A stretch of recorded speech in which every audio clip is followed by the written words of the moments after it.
Live in रिलेशनशिपमध्ये असताना मी कुठेही बाहेर जाऊन एन्जॉय करू शकतो, ती कुठेही बाहेर जाऊन एन्जॉय करू शकते. अशी सिच्युएशन असताना लोक बाहेर जात नाहीत आणि ते कमिटेड राहतात.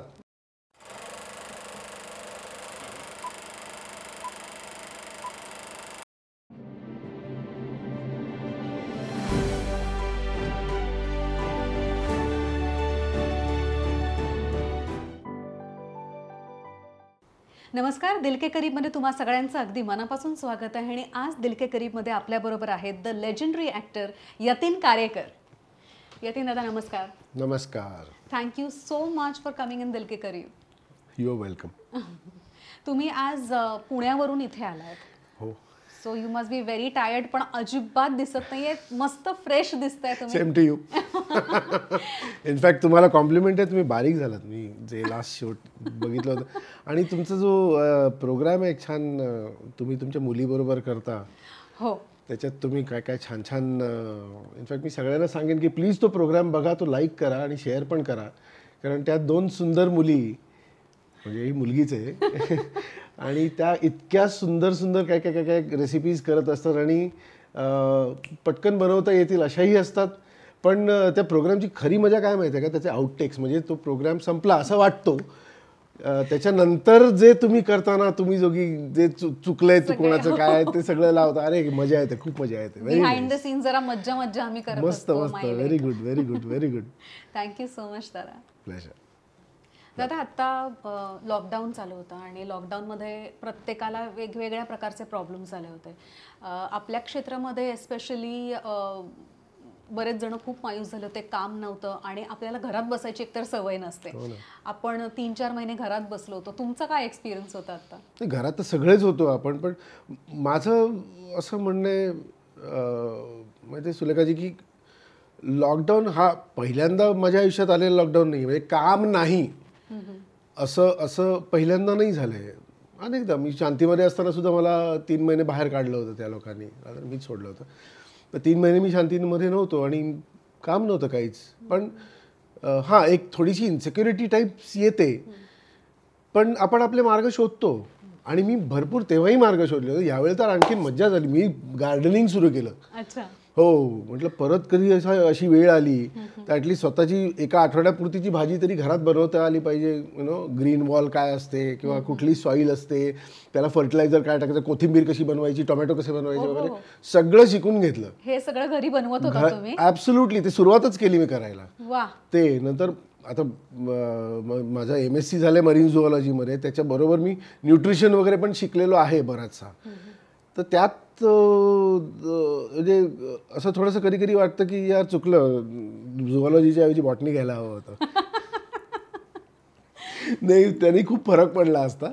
कारण व्हेज एकवेळ आपल्याला मिळतं सगळीकडे, नॉनव्हेज मिळत नाही आणि मग ते कसं वाढवायचं वगैरे वगैरे वगैरे. पण तर सांगायचा मुद्दा हा की आपण आपल्या गोष्टी शोधून काढतो नवीन नवीन नवीन नवीन. बरेच सगळ्यांनीच, म्हणजे मी तर केलंच, बऱ्याच लोकांनी इंट्रोस्पेक्शन सुरू केलं की मी काय आहे, मी कोण आहे, माझा या पृथ्वीतलावरती रोल काय आहे, मी समाजासाठी, स्वतःसाठी आणि पर्यायाने पूर्ण पृथ्वीसाठी मी काय करू शकतो. All those things they started happening. आणि काय म्हणूया, सोनं जसं आगीत जाऊन आणखीन त्याला ते पिवळं होतं आणि त्याला निखार येतो, तसं हे लॉकडाऊनने आपल्या सगळ्यांनाच केलेलं आहे असं मी म्हणेन. खरं खरं. सो लॉकडाऊनच्या आधी कुठली सिरियल चालू होती? सॉरी, सिरियल तुम्ही करत नाही? हां, मी सिरियल बंदच केली. मी 2012ला डेली सोप्स बंद केले. हां, फिल्म्स करता? हो, मी फिल्म्स, ॲड फिल्म्स आणि काही अल्बम, व्हिडिओ अल्बम्स असतील तर ते, किंवा वेब सिरीज म्हणा, किंवा आता काय म्हणूया, एक छोट्या छोट्या गोष्टी आणखीन निर्माण व्हायला लागलेल्या आहेत. वेगवेगळे फॉर्मॅट्स लोक बघतायत. आत्ताच मी ॲक्च्युली आऊंचा एक एपिसोड बघितला. आपल्या उषा नाडकर्णी. हां, त्यांचा एक एपिसोड बघितला. त्यांनी कुठल्या तरी एका ब्युटी पार्लरमध्ये जाऊन प्रँक केलाय. हो, हो येस येस मी सुद्धा बघितलं आता. अरे मजा आली बघायला. म्हणजे सॉलिड. म्हणजे हे एपिसोड्स होते, नाही असं नाही, इंग्लिशमध्ये होते, ते कॅनेडियन टेलिव्हिजनचे होते त्यांचे एपिसोड्स, पण ते तिकडले होते. इथला आपला मराठमोळा असा किंवा आपल्या भाषेतला असा एक प्रँक तसा त्याच्यात नव्हता. ते एक सुरू झालेलं आहे, which I feel very nice. See, कलाकाराला ना बेसिकली शेवटी आपली कला दाखवायची असते कुठे ना कुठेतरी. एक प्लॅटफॉर्म पाहिजे असतो. तो आयदर तो स्वतः निर्माण करू शकतो किंवा कोणी जर निर्माण केलेला आहे त्याच्यावर तो स्वतःला इन्व्हाइट करून घेऊ शकतो. मला इन्व्हाइट करा प्लीज. पण तुम्हाला बेसिकली कुठला प्लॅटफॉर्म आवडतो? मला नाटक. नाटक अगदी. ॲक्च्युली सगळ्या प्लॅटफॉर्मची आपापली वेगळी एक मजा आहे. तुमचं तर हिंदी नाटक एक चालू आहे ना? हां, इंग्लिश आहे ते. इंग्लिश हां, हिंदी इंग्लिश. सलाम नोनियापा नावाचं. लिलेट दुबे जे आहेत त्यांनी ते काय म्हणजे को राईट केलंय, प्रोड्यूस केलंय, डिरेक्ट केलंय आणि ते ॲक्टिंग पण करतात. तर असं सगळं मिळून आणि फार छान नाटक, गोड नाटक आहे. ऑटम रोमान्स आहे एक. हां, म्हणजे 50शीचा पुरुष आणि 60-65ची बाई आणि त्यांच्यात एक काय म्हणूया नाही ॲक्च्युली रोमान्स वजा मैत्री असं एक छान वेगळंच. आणि मग काय काय काय काय गोष्टी घडतात त्याच्यात. त्याची बायकोच अचानक तिकडे येते वगैरे वगैरे. असं योगा टीचरचा रोल आहे माझा. पण ते करायला खूप मजा येते बरं. आणि ते छान, मला ते आवडतो फॉर्मॅट इन द सेन्स तो त्यांचे शोज कसं, it's being English theatre, Saturday संडेला जास्ती असतात आणि out of Bombay, out of India असे बरेच असतात. त्यामुळे रिलॅक्स्ड असतं. म्हणजे जास्ती आपल्या नाही तर मराठीत ते बापरे फार त्रास होतो. म्हणजे आज सोलापूर, उद्या कोल्हापूर, कोल्हापूर सकाळी, दुपारी, रात्री पुणे असं पण करतो आपण. करायला मजा येते. ते मला नाही झेपत येणार. कारण मला ना दुसऱ्याने गाडी चालवली की मला चक्करच येते. मी डायरेक्शन कसं घेतो हे मला माहिती आहे. मलाच माहिती आहे. दुसऱ्याने कोणी गाडी चालवली मला अरे बापरे, अरे थांब रे, अरे सांभाळ रे, अरे असा असतो मी. तर माझी गाडी मलाच चालवावी लागते. मग तुम्ही प्रवास सुद्धा स्वतःहून ड्राईव्ह करून सगळीकडे करता आणि मग काम सुद्धा जाऊन करता. एक्झॅक्टली. त्याच्यामुळे हेक्टिक होतो आणि ड्रायव्हरच्याही हातात देऊ शकत नाही गाडी. बरं, आता तुम्ही म्हणालात की तुमच्या नाटकामध्ये एक प्लॅटॉनिक फ्रेंडशिप, रोमॅन्स असा विषय होता. पर्सनल लाईफ मध्ये रोमॅन्स आहे, रोमॅन्स आहे, प्लॅटॉनिक फ्रेंडशिप आहे, सगळं आहे. मी पुरुष आहे नाही, कारण आणि मी मुलगा आहे. नाही, यू आर सलमान खानला काय म्हणतात माहिती आहे ना, the most eligible bachelor in their industry. तर आपल्या इंडस्ट्री मधला सगळ्यात एलिजिबल बॅचलर तुम्ही आहात. Well, I don't know about that.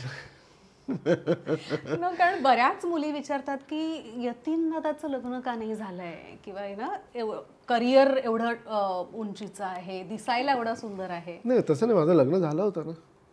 I was married once and now see, either you can be happy or you can be married.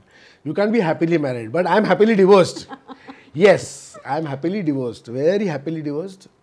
उत्तम आहे आता जे चाललंय ते आयुष्य.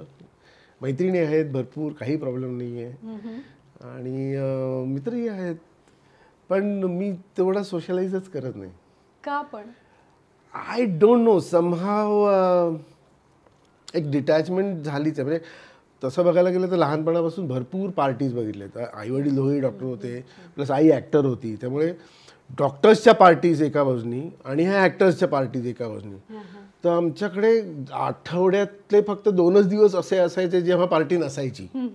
बाकी दररोज कुठला कोण ना करते येतंय, पार्टी आहे किंवा आम्ही कुठेतरी जातोय पार्टीला, फंक्शन आहे असं तसं. आणि आईवडिलांना दोघांनाही आवडायचं टू अटेंड फंक्शन्स. तर नथिंग रॉंग विथ दॅट. पण ते ना मला आता इट्स लाईक इथपर्यंत आलं आहे आता. आणि एक नक्की मी बघितलं आहे, एका सर्टन काय म्हणूया टाईम पिरियडपर्यंत मी म्हणेन, आय विल से सर, मी 12 ते 15 म्हणजे 76, 80पर्यंत ना लोक ॲक्च्युली एन्जॉय करायची. ॲक्च्युली म्हणजे जरी if they were not able to hold their drinks, तरी म्हणजे टाईट वगैरे झाली दारू, तरी ते अर्वाच्य अशा शिया किंवा मारामाऱ्या नाही करायचे. हे 80-85 नंतर मी जे बदलताना बघितलं ना अख्खं चित्र फंक्शन्सचं, अवॉर्ड फंक्शन्स म्हणा किंवा तुमचे पार्टीज म्हणा किंवा कशाही, ते इतकं असं त्रासदायक होतं. त्यामुळे मला ते होत नाही. I prefer not to attend all those things. तर अगदीच कोणी फोर्स केलं तर जेव्हा म्हणजे अगदी ॲक्च्युली जी वेळ असते, समजा कोणी सांगितलं की please be present at the function at 8 o'clock sharp, 8 o'clock sharp मी पोहोचतो, कारण मला माहिती आहे 10 शिवाय कोणी येणार नाही. ते आले की सगळ्यांना हाय हाय हाय हाय हाय म्हणायचं आणि पळायचं. मग थांबायचं नाही. मी थांबत नाही. I prefer not to. आणि this thing I had a very फंक्शन्सचं तर मला खूपच वाईट अनुभव आला एक. त्यामुळे मी फंक्शन्सलाही जात नाही. म्हणजे एक किस्सा असा झाला होता की नावं घेत नाही, सॉरी, पण एका फंक्शनसाठी एक त्या फंक्शनचा जो मॅनेजर होता त्यांनी मला फोन केला की अरे तू कुठे आहेस? मी म्हटलं अरे मी शूट करतोय बाहेर. अच्छा तू त्या ह्याची फिल्म शूट करतोयस का? मी म्हटलं हो हो. अच्छा मग ठीक आहे हरकत नाही. नाही नाही. मी म्हटलं का रे काय झालं? नाही नाही माझा एक फंक्शन आहे त्याच्याकरता मला तू हवा आहेस काही झालं तरी. म्हटलं ओके हरकत नाही, प्रयत्न करतो, जर जमलंच तर मी तुला कॉल करेन. पण मला काही जमलं नाही अनफॉर्च्युनेटली, मी जाऊ शकलो नाही. आणि नंतर मला तुम्ही अवॉर्ड फंक्शन ते बघत होतो टी व्हीवरती, ते एडिट होऊन जे टेलिकास्ट होतं त्याच्यात मला कळलं मी त्याला का हवा होत होते. कारण एक माझ्या परिचित व्यक्ती होती, त्या व्यक्तीला अवॉर्ड मिळालं होतं आणि त्याच्याबरोबर माझा क्लोजअप टाकायचा होता त्याला. हा प्रकार घडला होता.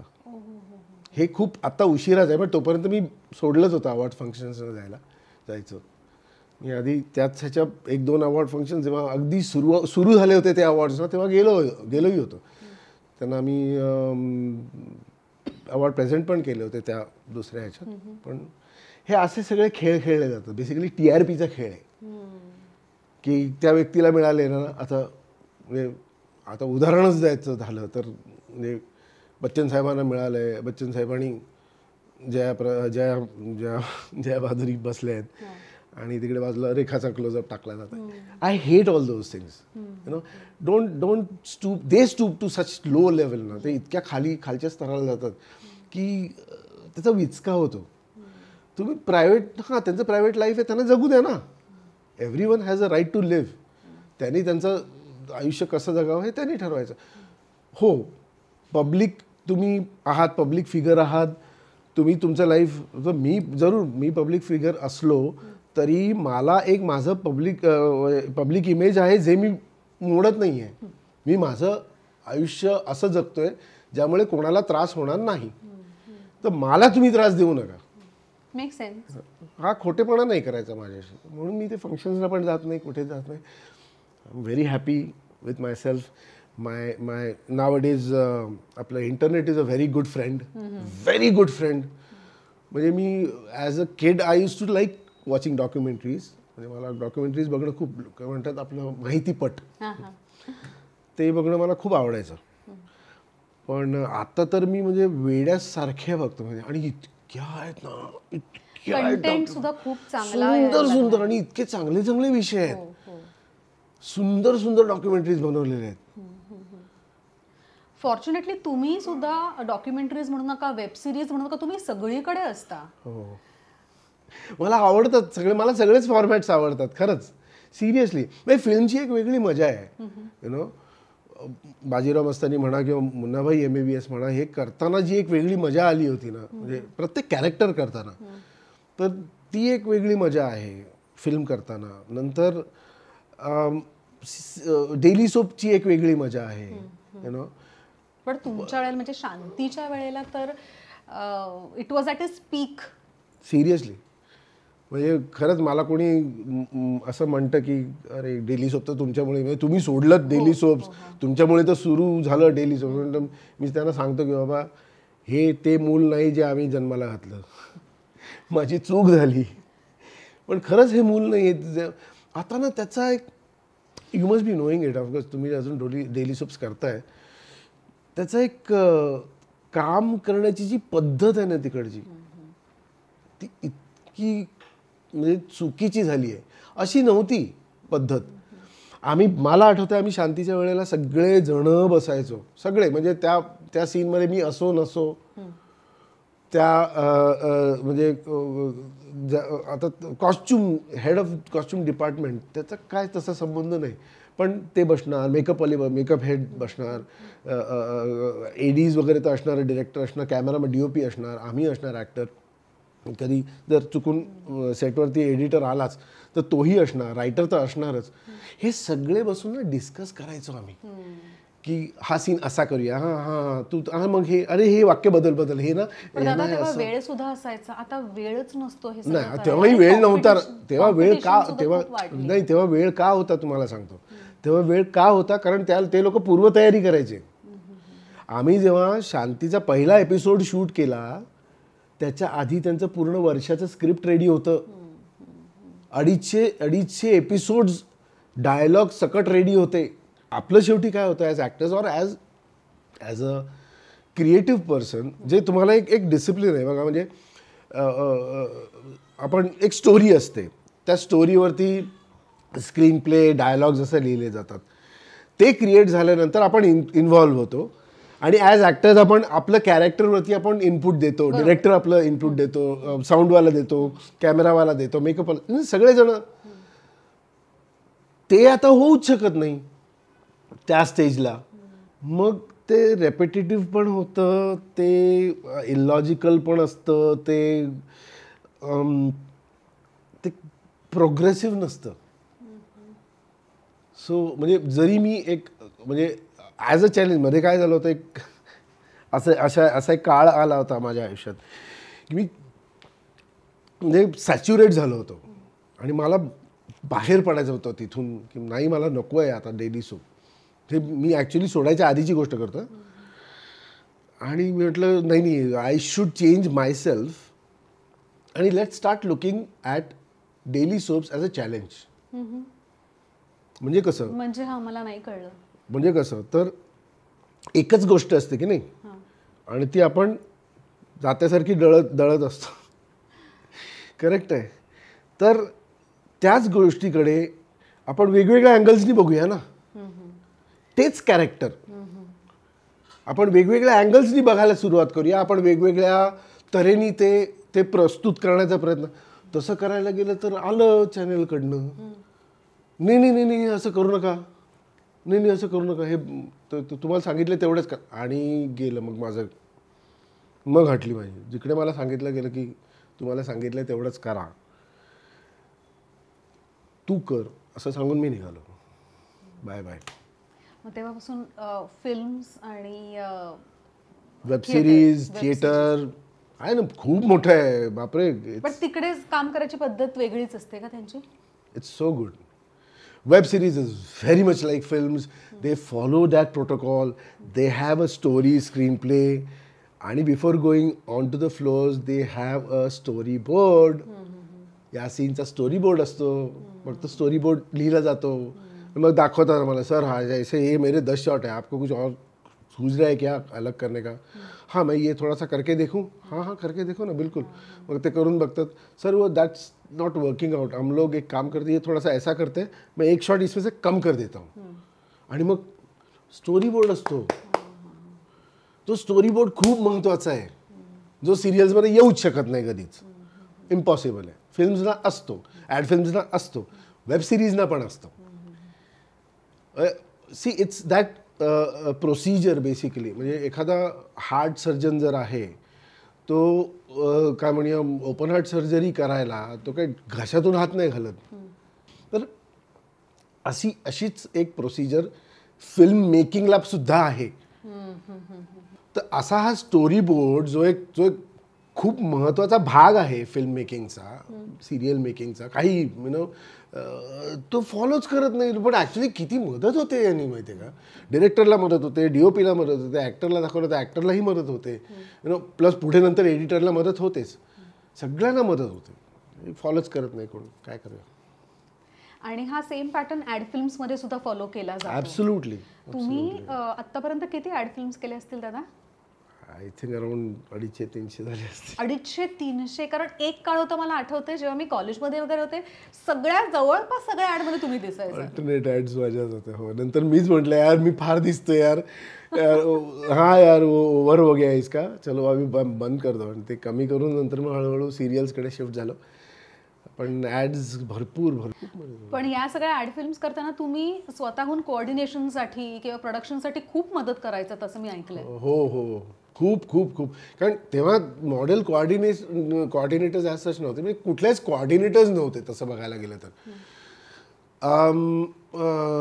तर तो एक ती गॅप भरून काढण्याकरता म्हणा, किंवा मला स्ट्रगल करायचं होतं. बेसिकली माझं स्ट्रगल चालू होता. म्हणजे मी जस्ट माझा फार्म सेटअप केला होता, फिश फार्म. आणि मी मुंबईला आलो होतो परत, आणि म्हटलं आता सुरू करायचं, स्ट्रगल सुरू करायचं. तर कुठे करायचं. तर मला कॅमेरामध्ये खूप इंटरेस्ट आहे अजूनही. आणि तसा विचार केला, एक मेंदू वापरला थोडासा. म्हटलं best of the best equipments हे कुठे येतात? तर ॲड फिल्म्सला येतात. का येतात? कारण त्यांच्याकडे भरपूर बजेट असतं. म्हणजे जी आपली 3 तासाची फिल्म असते किंवा 2 तासाची फिल्म असते, त्याचं अख्खं बजेट 30 सेकंदाकरता असतं, 1 मिनिटाकरता असतं. त्यामुळे त्यांना they can afford to get the best of the best cameras म्हणा, लाईट्स म्हणा, तुम्ही इतर म्युझिक किंवा एडिटिंग सेटअप्स म्हणा. म्हणजे जेव्हा लोक हाय बँड आणि जस्ट बीटावर वगैरे करत होते, तेव्हा ते लोक एडिट 6वर वगैरे एडिट करत होते. हाय बँड त्यांच्याकडे कॅमेराज एकदम सोनीचा जो पांढरा असा जबरदस्त कॅमेराज, एक आपल्या हे किनो लाईट्स जे असतात ना, ट्यूब लाईट्स. म्हणजे जेव्हा लोक ॲक्च्युली HMI वगैरेवर आपल्याला जाळायचे ॲक्टर्स म्हणून, तेव्हा हे ॲडवाले ट्यूबलाईटवर शूट करत होते. जरूरतच नाही आहे. आणि तिकडे best of the best DOPs काम करायचे, कारण best of the best payment असायचं. सो म्हटलं यार आपण तिकडे जाऊया. आणि तिथे मग कोण आहे, आज कोण शूटिंग करतोय? तर महेश आणि शूट करतोय. मग आज कोण करतोय? तर टोपी मेहता करतायत. नंतर आज कोण करतोय? तर बीर साहब करतायत. हे सगळे टॉप, म्हणजे A++ DOPs तिकडे असायचे. म्हणजे टेबल टॉप शूट करताय कोण. मला शिकायचं आहे. मग तुम्ही हेल्प करायचं. मग मी जाऊन तिकडे नुसतं उभं राहायचं. मग आधी मग उभं राहून मग काही लोकांना हाँ वो आता है, वो हमारे इधर है, वो मग यार जरा येथे हेल्प करना. असं करून शिकलो. म्हणजे त्यांना. आणि तिकडे काय म्हणूया, आणखीन शिकण्याकरता त्यांची कसं असतं ना, त्यांना जवळजवळ प्रत्येक प्रोडक्शन हाऊसकडे अख्ख्या जगभरात जितक्या ॲड्स होतात, प्रत्येक देशात, ऑस्ट्रेलिया, अमेरिका, चायना, सगळे देश, त्या सगळ्या देशातून त्यांना VHS यायच्या. त्याचा अख्खा बॉक्स असायचा तो. त्याचे best of the best ads ज्या असायच्या, पहिल्या 100 ॲड्स, त्याचं तो अख्खा बॉक्स यायचा. आणि मग ते बघत बसायचं त्यांच्याच ऑफिसमध्ये बसून, त्यांच्याच VHSवर, त्यांचेच TV लावून. आणि नंतर मला जाणवं लागलं यार हे असं फुकट बघणं चांगलं नाही यार, दिस इज नॉट गुड. मग काय करायचं? तर मग त्यांना हळूहळू मदत करायला लागलं. म्हणजे ते सुद्धा बोलवायचे की जे प्लीज हेल्प मी आउट ना, ये जरा फोटो सॉर्ट आउट करना प्लीज. मग मी सॉर्ट आउट करायचं. मग ते मग त्याच्यात अरे आज उनका ऑडिशन लेने का है यार, वो अपने बूढ़े लोग हैं सब लोग, तो जरा क्यूज देने आ जाना. जायचं क्यूज द्यायला. मग तेव्हा तिकडे तो जो असिस्टंट असायचा त्याला कॅमेराचा गंध नसायचा. मग तुम्ही तिकडे कॅमेरा लावून वगैरे मग हळूहळू तिथूनच झूम इन करून वगैरे असं हळू सगळ्या गोष्टी करून छान त्या ह्या बनायला लागल्या. म्हणजे त्यांची क्वालिटी सुधारायला लागली त्या ऑडिशनची.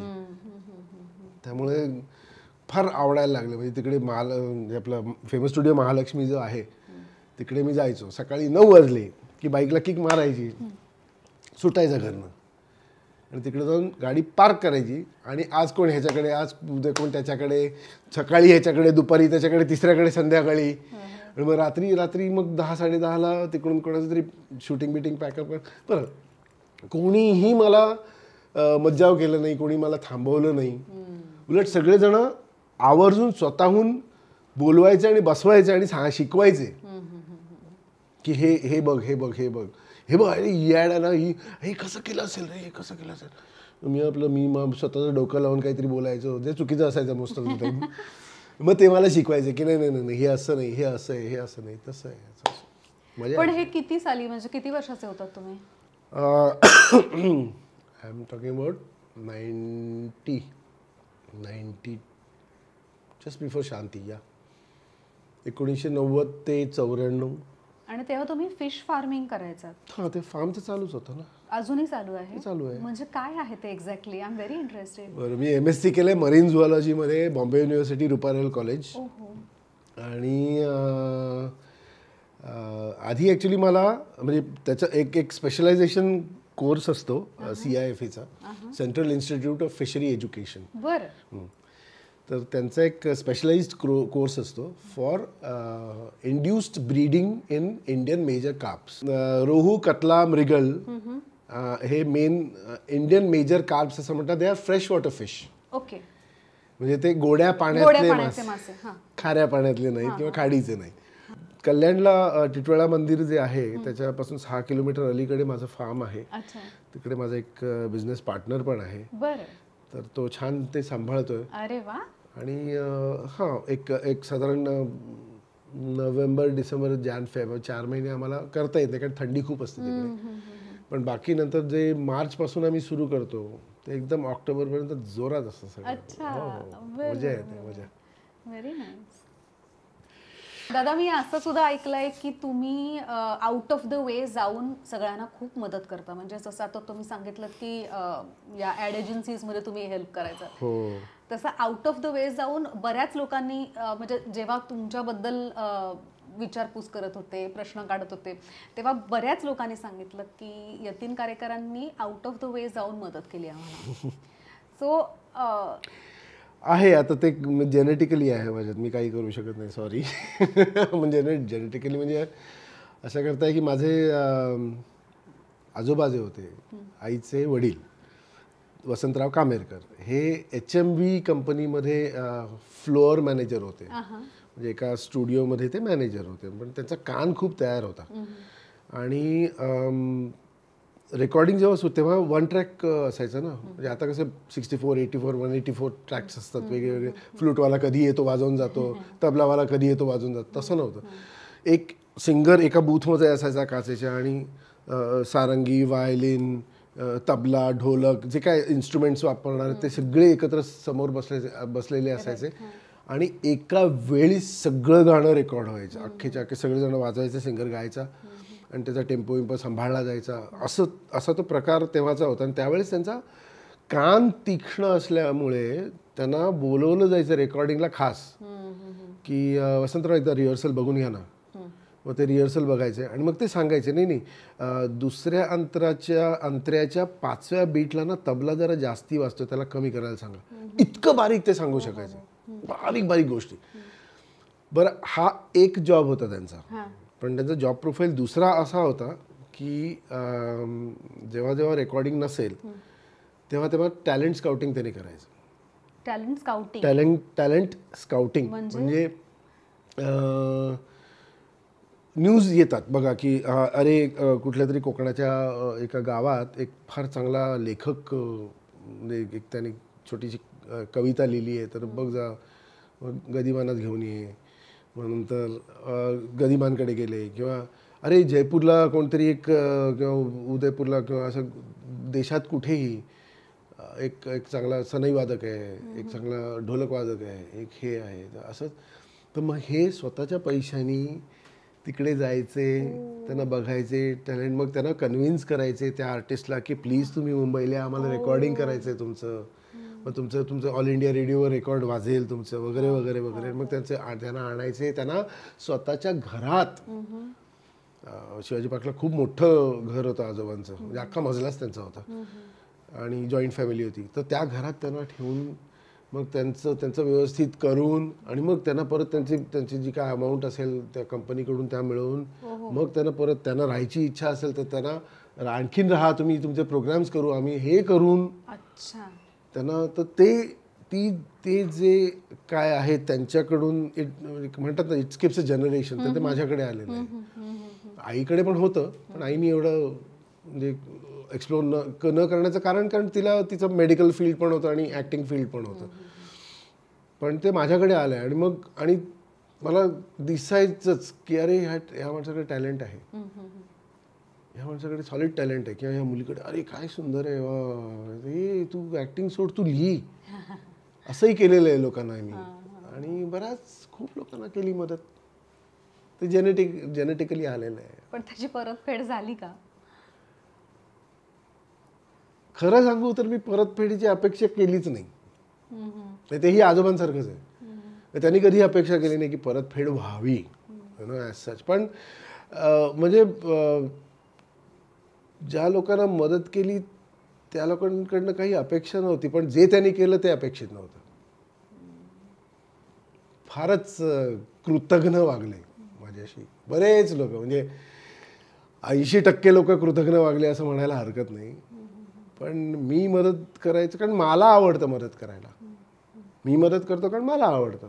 मला फॉर्च्युनेटली ऑर अनफॉर्च्युनेटली एखाद्या व्यक्तीमध्ये काय टॅलेंट आहे ते कळतं, आणि मग ते मी एक्सरसाइज करतो. त्या व्यक्तीला सांगण्याचा प्रयत्न करतो, बाबा हे असं असं आहे तुझ्यात, हे टॅलेंट आहे, तू या फील्डमध्ये जा. म्हणजे नॉट जस्ट हे नाही, फक्त ॲक्टिंग असं नाही, किंवा कॅमेरा असं नाही, किंवा आपली इंडस्ट्री असं नाही, दुसरं अनेक इंडस्ट्रीज आहेत. ह्या गोष्टी मी करतो. आता it's up to them, they succeed. म्हणजे हां ठीक आहे, त्यांनी परत पुढे माझी मदत मागितली तर मी मदत करतो नक्कीच. की कारण कधी कधी कसं असतं, डिमांड असते, सप्लाय असते, ती माहिती मला असते, आणि त्या दोघांना फक्त एकत्र आणण्याचं काम करतो. ना डिमांडकडे मी काही डिमांड करत, ना सप्लायकडे मी काही डिमांड करत. दोघांकडे मी डिमांड काहीच नाही करत. तुम्ही भेटा, तुमच्या एकत्र येण्यामुळे आणखीन काहीतरी छान नवीन घडणार असेल तर I am just a catalyst. मी निमित्त मात्र आहे, आणि नंतर माझं एकदा काम झालं की मी बाहेर पडतो. पण त्यानंतर दोघांनीही जर काय म्हणूया, मला ब्लेम करायला सुरुवात केली, किंवा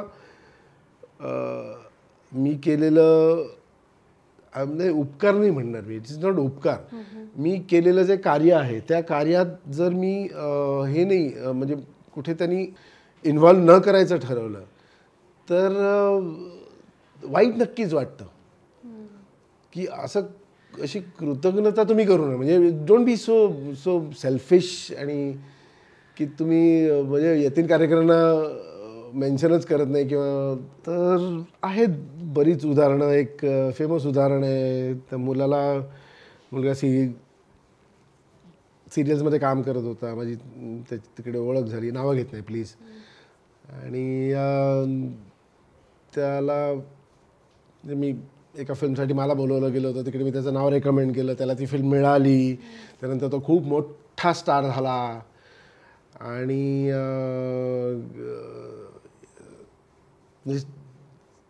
त्या स्टार झाल्या जे काही त्याचे थोडेसे इंटरव्ह्यूज होते त्याच्यात त्यांनी भरपूर वेळा माझं नाव घेतलं, भरपूर वेळा सगळं झालं. आणि अनफॉर्च्युनेटली त्याच्यानंतर तीच फिल्म जवळजवळ काहीतरी 20 का 25 वर्षांनी रिलीज झाली, का 15 वर्षांनी रिलीज झाली, आणि तेव्हाचा त्याचा इंटरव्ह्यू बघायचा तुम्ही, तो आहे यूट्यूबला. त्याच्यात तो नावही मेन्शन नाही केलं ना. त्याला विचारलाय, पॉइंटेड प्रश्न विचारलेला एका रिपोर्टरनी, की तुम्हाला ही फिल्म कशी मिळाली किंवा कोणामुळे मिळाली. माझ्या एका मित्रामुळे मिळाली असं म्हणाला तो. म्हटलं दॅट इज सो सिक. एक साधारण आय थिंक आम्ही 2-1 वर्ष टचमध्ये होतो. ती फिल्म शूट झाल्यानंतर आणि तो स्टार झाल्यानंतर 2-1 वर्ष आम्ही प्रॉपर टचमध्ये होतो. त्याच्यानंतर काय झालं मला माहीत नाही.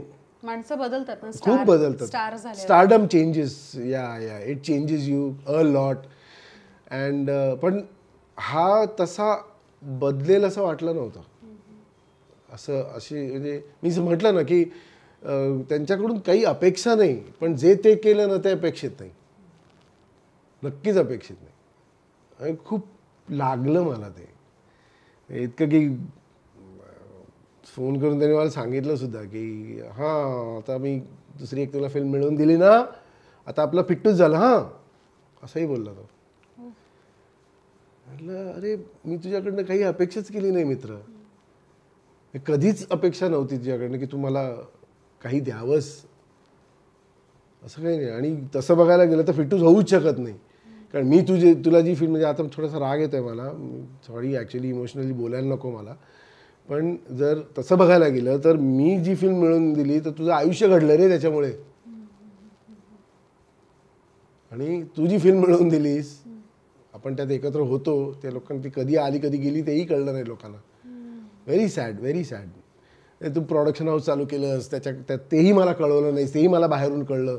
मी तुला मेसेज पाठवला, कॉंग्रॅच्युलेशन्स, नवीन प्रोडक्शन हाऊस सुरू झालं आहे तुझं, मला अभिमान आहे तुझा वगैरे, असा मेसेज पाठवला होता त्याला, त्यालाही उत्तर नाही. त्यांनी त्या प्रोडक्शन हाऊसतर्फे एक फिल्म केली, म्हणजे काहीच नाही आहे. म्हणजे पुढे नंतर बाबा गरज सर्व वैद्य मरो आहे ना, ती म्हण अगदी बरोबर आहे. मतलब निकल गया है तो पहचानते नहीं, असं झालं आहे ते. It's very sad but true, one can't help it. And मी म्हणून सांगतो, मी अपेक्षा करत नाही. तशी मी प्रोफेशनली खूप लोकांना मदत केली आहे आणि पर्सनल लाईफमध्ये सुद्धा लोकांना खूप मदत केली, पण असं. Sorry, talking about your personal life, live in रिलेशनशिपबद्दल तुमचं काय मत आहे? आजच्या काळात उत्तम आहे. लिव्ह इन रिलेशनशिप सगळ्यांनी करावी, अतिशय. It is the most practical thing to do. See, एक आपण थोडीशी सोशल स्ट्रक्चर आपलं जे बदललं आहे ते आपण बघूया. पूर्वी कसं होतं, एक जॉईंट फॅमिली होती, म्हणजे काका मामा सगळे एकत्र असायचे आणि ते काळजी घ्यायचे. मावशा सगळ्या लहान मुलांची काळजी घेणं बायकांकडे असायचं. पुरुष मंडळी जाऊन शेती करायचे किंवा आपलं काही हंटर गॅदरर्स जे होतो आपण, ते सगळं. नंतर हळूहळू जसं सिटी लाईफ आपल्याकडे यायला लागलं, एक एक एक एक मेट्रोपॉलिटन, एक कॉस्मोपॉलिटन लाईफ, जे जीवनाचं सूत्रच बदललं बेसिकली. ऑफिस गोईंग लोक व्हायला लागले किंवा फॅक्टरी गोईंग लोक व्हायला लागली, तशी हळूहळू एक जॉईंट फॅमिलीमधनं एक काय म्हणूया न्यूक्लिअर फॅमिली सुरू झाली. आई वडील, मुलगा मुलगी, आणि मग त्याच्यात त्या म्हाताऱ्या लोकांचा रोल तसा कमी झाला, जो चुकीचा आहे. ओके. आणि त्या न्यूक्लिअर फॅमिलीमधनं प्रत्येक काय म्हणूया जनरेशन पुढे जातेच ना. त्यांना घर स्वतःचं नको, ते भाड्याने राहतील. त्यांना गाडी स्वतःची नको, तर मग why do you want to get married also? Don't get married. Have a live-in relationship, live with that person, enjoy life, and okay, if you don't feel it is working out, then just go your ways. As simple as that. पण या वयात एवढे पुढारलेले विचार, I am really very surprised. मी काय लहान आहे? एक्सक्यूज मी, ह्या वयात? What do you mean? At this young age असं मला म्हणायचं. नाही, सी काय आहे, हे थांबून सुलाकून निघालोय मी, पण त्याच्यातून गेलोय ना. त्यामुळे I have seen marriage, I have seen divorce, so I know. आणि आजच्या काळात जे आपलं सिटी लाईफ जे आहे ना, बेसिकली सिटी लाईफ म्हणजे एक साधारण पनवेल नंतरचं जे लाईफ आहे ना, ते वेगळं आहे. तिथे मग मी उगाच नाही पुण्याला, ते सुद्धा भोगाला जाऊन राहत, ते कारण आहे त्याला. मला ते आवडतं. ते एक छान, जिकडे अजूनही आजी असते, जी आजी नातांना सांभाळते, जी गोष्टी सांगते छान छान. संध्याकाळची ती सगळी मुलं जमा होतात गावातली, आणि मग आजी त्यांना पर्वता म्हणायला लावते, पाढे म्हणायला लावते, गोष्टी सांगते छान छान छान. तर हे सगळं आहे अजून तिथे त्या साईडला, जे इथे नाही आहे. इथे प्रॅक्टिकल काय आहे तर बाबा हेच आहे. पण तुम्हाला हे सगळं आवडतंय, आजी, नातवंड, पण त्याकरता लग्न करावं लागतं, पण ते तुम्हाला करायचं नाहीये. लग्न करू नका, कारण लग्न बापरे, ते फारच, इट्स टू मला I don't like marriage as an institution. Let me be very honest. म्हणजे ओके तुम्ही नवरा बायको जिकडे असतात, हो तिकडे दोन लोक जिकडे आली की तिकडे खटके उडायला सुरुवात होते. मी नाही म्हणत नाही, भांडं लागली की खटका उडणारच आहे, म्हणजे आवाज होणारच आहे. At the same time main काय माहिती आहे की लोक कसे इन्फ्लुएन्स होतात आणि मग त्याचा त्या लग्नावर पडणारा वाईट परिणाम, त्याचा होणारा वाईट परिणाम, ह्यामुळे म्हणजे हां दोन लोक स्ट्रॉंग असतील, स्ट्रॉंग तेवढंच काय म्हणूया स्ट्रॉंगली कमिटेड असतील, तर मग तुम्हाला लग्नाची काय गरज आहे. तुम्ही लिव्ह इन रिलेशनशिपमध्ये राहा ना. It is much better that way. You can have children, you don't need to get married to have children. हे अगदी स्ट्रॉंग मत आहे माझं. याकरता काही बंधनं आखून घ्यायला हवी आहेत का? हां तुम्ही बंधनं नक्कीच कुठल्याही रिलेशनशिपला आपली बंधनं असतातच. जेव्हा तुम्ही त्या चौकटीत स्वतःला काय म्हणूया फिट करण्याचा प्रयत्न करता, तर तुम्ही ऑटोमॅटिकली तुम्ही त्या लिमिटेशन्सना तुम्ही हे करतायत की बाबा हो की मी कॉम्प्रोमाइज करतो आणि मी ह्या लिमिटेशन्सना हो म्हणतोय आणि म्हणून मी या रिलेशनशिपमध्ये आहे. रिलेशनशिप म्हटलं की बंधनं आली. तुम्हाला रिलेशनशिप नाही, बंधनं नाहीत. हे इतकं सोपं आहे. तर दोन लोक एकत्र येण्याचा प्रयत्न करतात, मग ते लिव्ह इन रिलेशनशिप आहे. So it has got its own limitations, its own values, it has got its own pros cons, असं सगळं आहे त्याला. तर तुम्ही इनफॅक्ट मी म्हणेन की लग्नापेक्षा जास्त कमिटेड लोक जी असतात ना ती लिव्ह इन रिलेशनशिपमध्ये असतात. कारण लग्नाने कसं, लग्नामुळे तुम्ही सोसायटीनेच घालून दिलेली तुम्हाला बंधनं आहेत, ओके नाही. आता लिव्ह इन रिलेशनशिपमध्ये असताना मी कुठेही बाहेर जाऊन एन्जॉय करू शकतो, ती कुठेही बाहेर जाऊन एन्जॉय करू शकते. अशी सिच्युएशन असताना लोक बाहेर जात नाहीत आणि ते कमिटेड राहतात, यु नो. तर हे जास्ती मला व्हॅल्युएबल आहे फॉर म्हणजे जे लोक आता आहेत लिव्ह इन रिलेशन. मला अनेक लोक माहिती आहेत जे लिव्ह इन रिलेशनशिपमध्ये आहेत आता.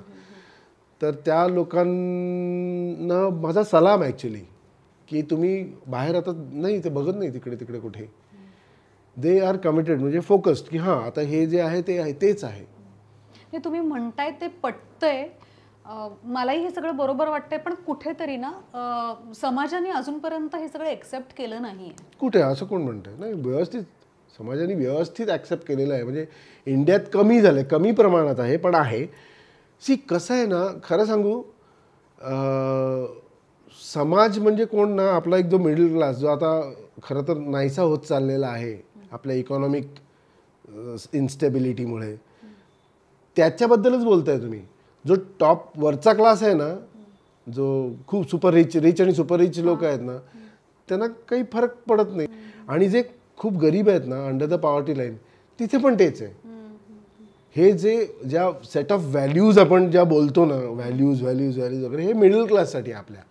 मी मिडल क्लासच आहे, पण हळूहळू तो क्लास आता गायब होतोय आपल्या आता देशात. फक्त रिच आणि पुअर असे दोनच क्लास असणार आहेत आणि त्यांना दोन्ही क्लासेसना फरक नाही पडत की तुम्हाला असू दे ना, ठीक आहे. आणि काय यार, म्हणजे कुठल्या फील्डमध्ये एक्स्ट्रा मॅरिटल अफेअर्स नाही आहेत हे तुम्ही मला सांगा. सगळीकडे आहेत. एकही फील्ड, मी आता नाव मुद्दामून घेत नाही उगाच काहीतरी कंट्रोवर्सी निर्माण होऊ नये म्हणून, पण सगळ्या फील्ड्समध्ये आपल्या देशात एक्स्ट्रा मॅरिटल अफेअर्स आहेत लग्नात. आणि एक्स्ट्रा मॅरिटल म्हणून त्याला मॅरिटल अफेअर म्हणतात. तर इट्स बेटर टू बी तुम्ही लिव्ह इन रिलेशनशिप करा आणि शांतपणे जगा. म्हणजे तुम्ही नंतर ना, म्हणजे म्हणतात ना की शादी ऐसा लड्डू आहे जो खाए वो भी पछताए, जो ना खाए वो भी पछताए. तर खाऊन डॉक्टरचं बिल वाढवण्यापेक्षा कोर्टात जाऊन डॉक्टरचं बिल वाढवण्यापेक्षा ते म्हणजे न खाता तुम्ही हे जर एक एन्जॉय करू शकत असाल तर तसे राहा ना. सगळं क्लिअर करा आणि मग तुम्ही व्यवस्थित then you will be able to have a very healthy relationship with the next person. Otherwise you will not. म्हणजे अरे बापरे मला त्या व्यक्तीने असं इतकं छळलं होतं आणि हा पण छळेल का, किंवा ही पण मला अशीच माझ्याशी अशीच वागेल का. पण ते असणारच ना कम्प्लिटली, तर आपण सगळं नाही, विसरून यू जाऊ विल बी शकत एबल, नाही. No you should be able to काय म्हणूया to erase the slate at least 90%. अगदी पूर्ण 100% नाही तुम्ही करू 100% शकत, ओके, possibleच नाहीये. पण ते पाठी कोरी करायला तर सुरुवात करायला पाहिजे. लोक तर तेही करत नाहीत. म्हणजे ओके, मला अनेकदा असं विचारलं जातं की सर तुम्ही तरी कुठे पाठी पूर्णपणे क्लिअर केली आहेत आणि मग तुम्ही कुठे पुढे सरकलात, मग तुम्ही why are you not getting in to marriage as such. म्हणजे असं का नाही. मी सांगितलं तसं, I am totally against marriage as an institution. म्हणजे कुठल्या तरी, मला तर असं कधी कधी नेहमी वाटतं, म्हणजे जोकिंगली मी सांगतो पण, की बहुतेक मॅरेज ही इन्स्टिट्यूशन का सुरू झाली असणार, तर कुठल्या तरी माणसाला फार जेलसी झाली असणार की बाबा हा माणूस माझ्या पार्टनरकडे अशा नजरेने बघतो आणि माझी पार्टनर पण त्याच्याकडे अशा नजरेने बघते, नाही हिला बांधूनच ठेवायला पाहिजे, म्हणून ते मॅरेज ॲज अन इन्स्टिट्यूशन सुरू झाली असणार, असं मला नेहमी वाटतं सिरियसली. कारण नाहीतर मग इतकी बंधनं पुढे पण बघा ना. म्हणजे if you go back in to history and if you see marriage, लहान लहान मुलींची लग्न व्हायची पूर्वी, आणि दॅट इज सो शॉकिंग.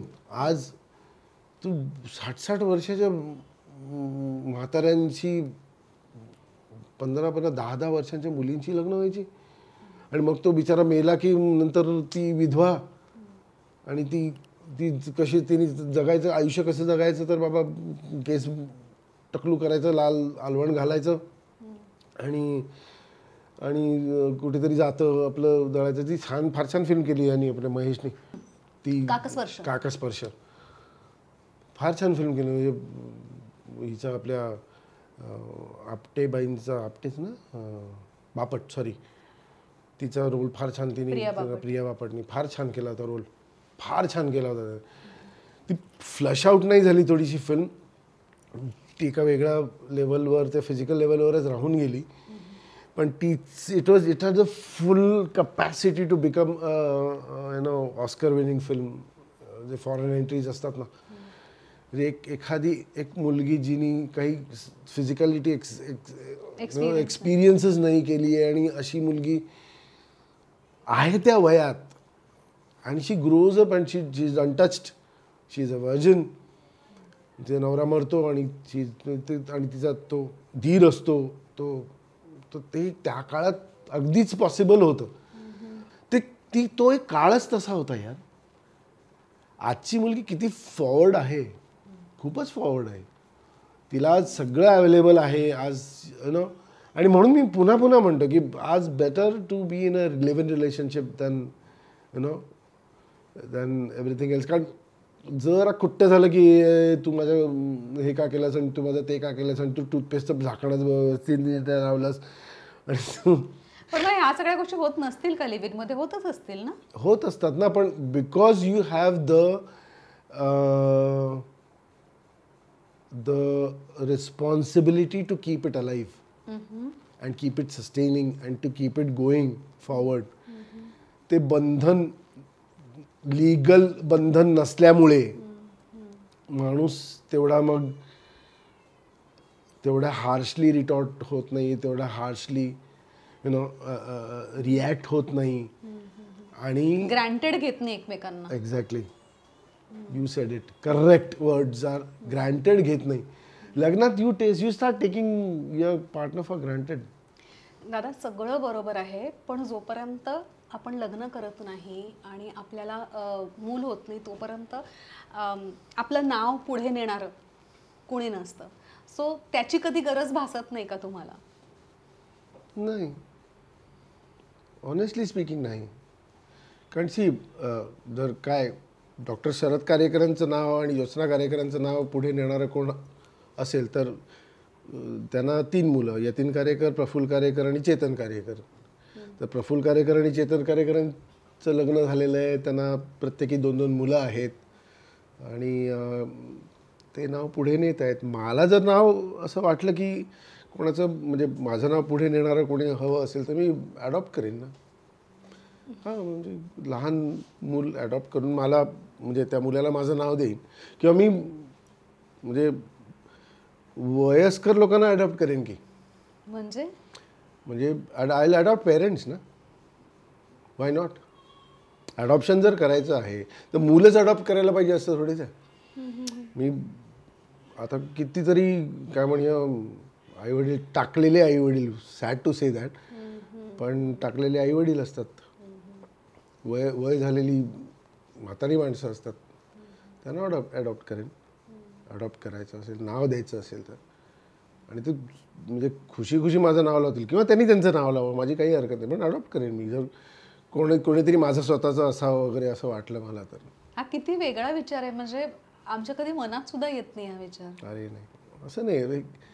म्हणजे त्याला मी म्हणेन की जबाबदार माझे आई वडीलच आहेत. त्यांनी मला तेवढं, माझे विचार जर आज असे आहेत तर ते माझ्या आईवडिलांच्या संस्कारांमुळेच आहेत. त्यांनी तेवढं पोषक असं वातावरण तयार केलं माझ्या विचारांना वाव मिळेल असं. सो इट्स कम्प्लीट आहे. जे काय क्रेडिट आहे द्यायचं आहे ते सगळं म्हणजे त्यांच्यामुळेच म्हणा काय, इतकी सुंदर सुंदर लोक आमच्या घरी यायचे आणि मी लहान होतो अगदी, मला आठवत आहे तेव्हा मला कुठेही अगदी झोपलो जरी असेल ना मी तरी आईच्या कुशीत झोपलेलं असायचं आणि आई डिस्कशनमध्ये अशी इन्व्हॉल्ड असायची. म्हणजे कधी तेंडुलकर यायचे, कधी काळे यायचे, बापू काळे, असं ही मंडळी म्हणजे अशा लेवलची मंडळी येऊन त्यांचं डिस्कशन चालायचं. आणि म्हणजे कधी दुबे काका चालले, सत्यदेव दुबे आले आहेत, कधी म्हणजे ही सगळी आईची ते सगळे कलिग्स आईचे. आणि त्यावेळेस कसं होतं, एक नवीन काहीतरी करून दाखवण्याची अशी जोश होता त्यांच्यात आणि त्यामुळे इतके डिस्कशन कसले भांडणच व्हायची त्यांची. खूप भांडायचे बाप रे. रात्री पहाटे 3-3, 4-4 वाजेपर्यंत भांडत असायचे सतत. पण ते इतके, पण तेवढे म्हणजे जीवाला जीव देणारी माणसं होती. कोणाला खुट्ट काय झालं ना लगेच असं. तो टूर बघितला आठवतं? ओके. टूरमध्ये एक तो अख्खा जोक आहे बघ, APC घे APC. ते APC जी गोळी आहे ना ती मम्मीनी सुरू केली होती, माझ्या आईने. मम्मीनी द्यायला सुरुवात केली होती आणि म्हणून ती त्या नाटकात त्यांनी इन्क्लूड केलं. ते अख्खी इंडस्ट्री म्हणजे लक्षा म्हणा, पुरू बेडे म्हणा, अख्खी इंडस्ट्री तेव्हा विजया मावशी, विजया मेहता, तर हे सगळे मावशी आणि काकाच ना माझे, त्यांच्या अंगाखांद्यावर खेळलो आहे मी. त्यांना आणि तिथे मग गोविंद काकांना बघितलं. गोविंद काकांनी कुठे लग्न केलं, दुबे काकांनी कुठे लग्न केलं, ते सुद्धा सिंगलच होते आणि खुश आहेत. म्हणजे व्यवस्थित कार्य त्यांचं कुठेच अडलं नाही किंवा इतर काही अडचण. मला काय त्यातून मी शिकलो आहे जे काय, आणि माझे जे विचार असे झाले आहेत ना, आता man is not monogamous by nature. No. हे कुठेतरी जेव्हा हळूहळू संस्कृती निर्माण व्हायला लागली आणि एक सोशल स्ट्रक्चर चेंज व्हायला लागलं, तेव्हा मग माझं ते माझं आणि तुझं ते माझं असं होऊ नये. तर माझं ते माझंच राहावं, तू माझ्या जे माझं आहे त्याच्यावर तू हक्क दाखवू नयेस, म्हणून ह्या गोष्टी त्याच्यात एक लग्न ही संस्कृती वर आली. बाकी काही नाही. मला त्याच्यावर विश्वास नाही. यतीन दादा, थँक्यू सो मच. आज आमच्याकडे इथे दिल के करीबमध्ये आलात आणि खरोखरच दिलखुलास गप्पा मारल्यात विदाऊट एनी बॅरियर्स. म्हणजे काही प्रश्न तर मी विचारू का नको असं मला वाटलं होतं, पण तुम्ही अगदी मन मोकळेपणाने बोललात.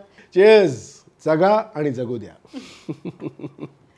सो असे आहेत तुम्हा सगळ्यांचे आणि माझे सुद्धा लाडके यतीन कारेकर. अशाच दिलखुलास गप्पा ऐकण्यासाठी स्टे ट्यून टू दिल के करीब.